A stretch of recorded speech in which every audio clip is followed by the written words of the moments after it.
Canada is moving toward what may become one of the most significant changes to express entry since it was first introduced in 2015.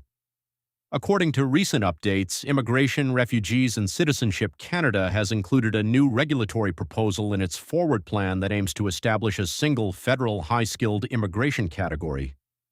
If this proposal is eventually approved, it would replace the three existing programs that have long defined the system: the Federal Skilled Worker Class, the Canadian Experience Class, and the Federal Skilled Trades Class. This is not just a minor adjustment. It represents a potential shift in how Canada manages its primary economic immigration pathway and selects skilled workers for permanent residence.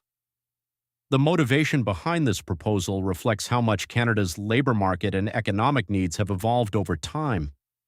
The current structure of express entry was designed more than a decade ago, based on conditions and workforce demands that no longer fully match today's reality.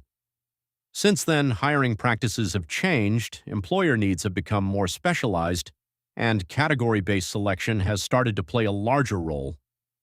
A single, updated immigration class could help reduce overlapping rules, simplify the application process for candidates and employers, and give the government greater flexibility to respond to labor shortages and shifting economic priorities.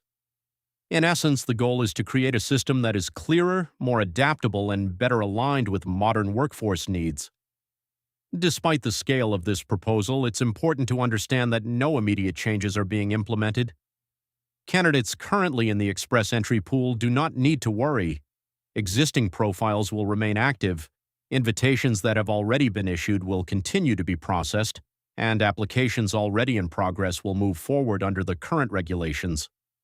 Draws are also expected to continue as usual while any new system goes through the full regulatory process, including drafting, consultation, and final approval. For anyone who is currently eligible, the practical advice is to continue with your plans rather than waiting for a system that is still only at the proposal stage.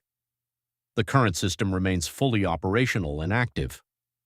In fact, by early April, there had already been 20 draws, with approximately 58,830 invitations to apply issued. The express entry pool included around 230,186 candidates, while the federal high-skilled immigration target for the year was set at about 109,000. These numbers highlight that the system is still functioning at a strong pace.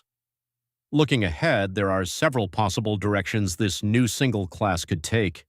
These may include a unified point system, greater emphasis on Canadian work experience, a more balanced approach to age factors, and stronger occupation-based selection.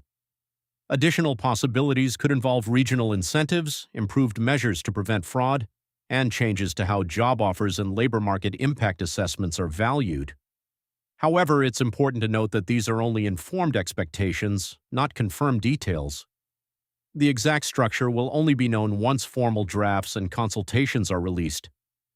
Timing is another key consideration.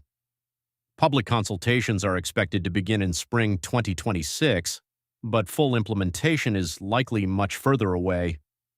Late 2027 is currently seen as the earliest realistic timeline for any major changes to take effect.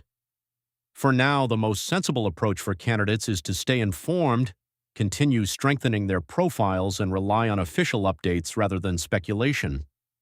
While the proposed overhaul could reshape express entry in the future, it is not an immediate change. The current system remains in place, and candidates still have time to plan and apply strategically under existing rules. This is Canada Reality Hub, bringing you clear and reliable updates to help you stay prepared and informed.